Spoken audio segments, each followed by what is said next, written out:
রাজনীতিতে আসিনি ক্ষমতায় যাওয়ার জন্য, আমরা রাজনীতি করতে এসেছি জনগণের ক্ষমতা জনগণকে ফেরত দেবার জন্য। রাজনীতি এতদিন যেমন কিছু পরিবার কিছু গোষ্ঠীর হাতে আবদ্ধ ছিল, মানুষ মনে করতো না রাজনীতি তাদের হাতের নাগালের অনেক বাইরের একটা জিনিস, সেই চিত্রটা আমরা ভাঙবো, সেই বাস্তবতা আমরা ভাঙবো। প্রত্যেকটা নাগরিকের কান্না যখন সংসদ পর্যন্ত পৌঁছাবে, আমাদের যারা রাস্তা পরিষ্কার করে, আমাদের যারা রিক্সা চালায়, আমাদের যারা কৃষক আছে, যারা খাদ্য উৎপাদন করেন, তারা যখন শুধুমাত্র নিজেদেরকে ভোটার নয়, নীতি নির্ধারক এবং জনপ্রতিনিধি এবং নেতা হিসেবে চিন্তা করতে পারবে, তখনই আমাদের রাজনীতি সবার হবে, তখনই গণতন্ত্র অটুট থাকবে। আজকে লাখ লাখ মানুষের স্বপ্নের প্রতিনিধিত্ব হিসেবে সুজন ভাই এগিয়ে এসেছেন এবং আমরা জানি আরো অনেক মানুষ এগিয়ে আসবেন। আমরা যেটা বলেছিলাম রাজনীতি হবে জনগণের ক্ষমতা জনগণের ফেরত দেওয়ার জন্য, সেটা একদিনে হবে না, অনেক লম্বা পথ থাকবে, কিন্তু সেই পথে আজকে একটা খুব গুরুত্বপূর্ণ ধাপ এবং আমি আশা করব এই মুহূর্তটা আমাদের জন্য স্মরণীয় হয়ে থাকবে।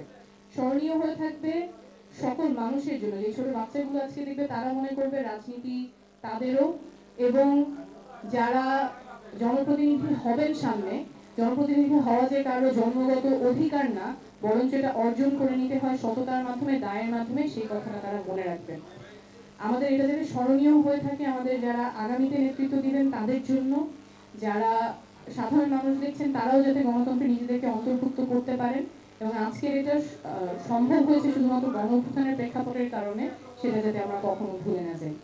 এখন আমাদের যে মনোনয়ন অফিস টিম আছেন ওনাদেরকে ইনভাইট করছি সুজন ভাইয়ের জন্য মনোনয়ন আবেদনপত্রটা ফর্মালিটিটা করার জন্য। ধন্যবাদ।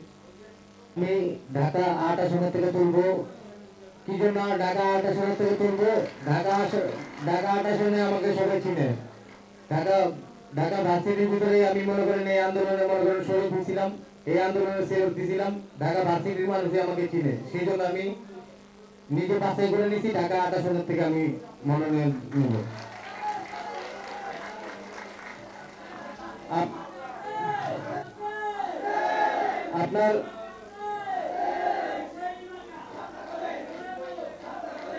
আপনার নামটা বলুন, পুরো নামটা, এনআইডি। মোহাম্মদ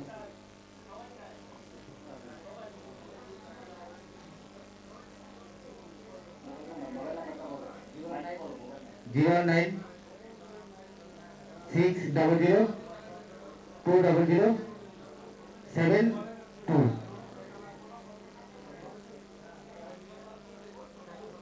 আমার নাম সুজন, মোহাম্মদ সুজন।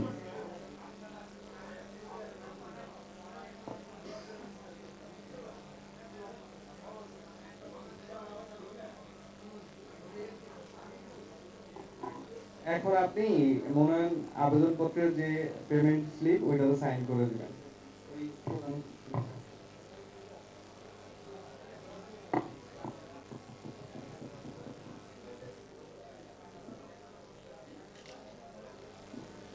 আমাদের সুজন ভাইয়ের এই প্রক্রিয়া শেষ হলে আমাদের সিনিয়র যুগ্ম আহ্বায়ক আরিফ হোসেন আজিব ভাইও হচ্ছে ফর্ম তুলবেন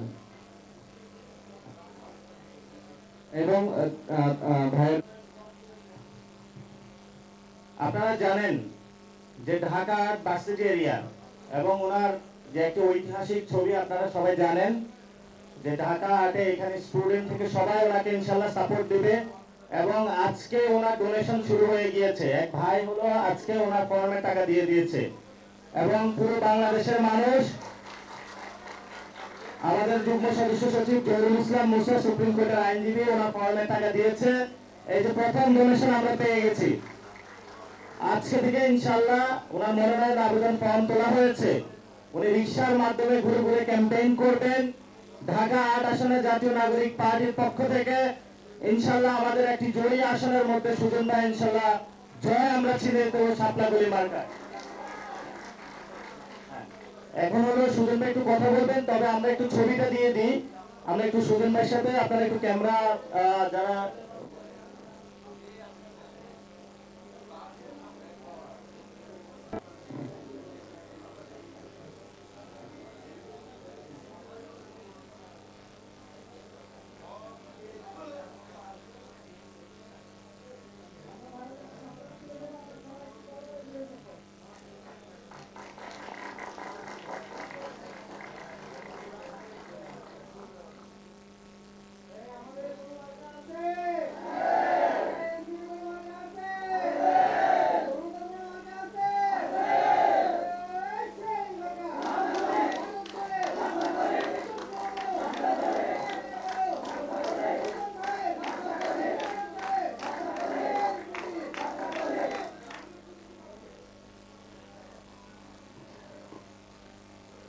আসন থেকে, ঢাকা ৮ আসন থেকে যিনি মনোনয়ন আবেদন তুলেছে।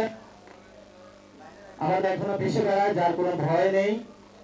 আজকে ওনার সাথে কথা হচ্ছিল, উনি বলেছেন যে আমি আল্লাহ ছাড়া কাউকে ভয় পাই না।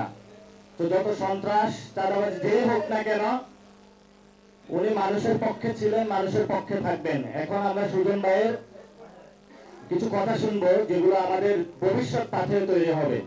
সুজন ভাইকে জানাচ্ছি কথা বলার জন্য। আসসালামু আলাইকুম। সবাই আমার বড় ভাই, ভাই বোন সবাই আসসালামু আলাইকুম। আমি তো বইয়ে কথা বলতে পারবো না, আমি দাঁড়াই সবাইকে সম্মান দিয়ে কথা বলি। বিগত 52 বছর শ্রমজীবী যারা দিন আনছে দিন খাইছে, তারা কিন্তু নির্বাচন হয়েছে, তারা কিন্তু কোনো সরকারের তো কোনো কিছু পায়নি, তারা সব টাইমে কিন্তু বঞ্চিত হয়েছে। তা আমরা এই যে ফেসিবাদ বিগত 17 বছর দেশ চালাইছে, এই তাদের বিরুদ্ধে যারা কথা বলছে তাদেরকে গুম করছে, খুন করছে, তাদেরকে মনে করেন ই করছে, কেউ কথা বলতে পারেনি। এখন আমি একটা সংসদ নির্বাচনে দাঁড়াইছি, বিভিন্ন ফেসবুকে বিভিন্ন ধরনের কথা বলতেছে। ভাই আমরা ওসব ধরনের কথা পড়াশোনা করি না, আমরা গুলিকে ভয় পাইনি, আমরা গুলিকে ভয় পাইনি। আর আমার সাথে ভাই যেটা সত্যি কথা, আমার সাথে কোনো কর্মী নাই, আমি কোনো কর্মী নিয়ে চলি না। আমার সাথে সাধারণ জনগণ আছে, আমার সাথে সাধারণ ছাত্র আছে, আমার সাথে সাধারণ প্রবাসীরা আছে। আমার গায়ে যদি কেউ একটা হাত দেয়, এই বাংলাদেশের মানুষ কেউ ছাড়বে না। তো আমি সংসদে দাঁড়াইতে চাইনি, আমি সংসদে দাঁড়াইতে চাইনি। আমার থেকে খারাপ লাগছে সংসদে যারা এটিমের টাকা মাইরা সংসদে দাঁড়াইতে পারে, একটা রিক্সারা কি জন্য দাঁড়াইতে পারবে না? যারা যাত্রাবাড়ে না নাইচা সংসদে যেতে পারে, একটা রিক্সারা কি জন্য যেতে পারবে না সংসদে? আমার এত কথা নাই, আমি একটা কথাই বলতে চাই, আমি জনগণের পক্ষে, আমি রিক্সাওয়ালাদের পক্ষে, আমি শ্রমিকের পক্ষে। শ্রমিক যেই টাইমে বিপদে পড়বে ওই টাইমে সুজন গ্রুপ পেতে দাঁড়াবে। আর আমার একটা কথাই, যারাই ভাই সমালোচনা করেন, বিগত 17 বছর কেউ সমালোচনা করতে পারেন নাই, 2004 পরে আপনারা সমালোচনা করতে পারছেন আমাদের জন্যই। আমরা যদি আন্দোলনে না নামতাম, এই ফেসিবাদ ইন্ডিয়া যেত না, আর আপনারা সমালোচনা করতে পারতেন না। তাই ভাই সমালোচনা করেন, যত সমালোচনা করবেন ততই শুধু আরো শক্তিশালী হবে, এটাই আমার প্রত্যাশা। সবাই আমার জন্য দোয়া করবেন, দেশের জনগণ আমার জন্য দোয়া করবেন। আসসালামু আলাইকুম।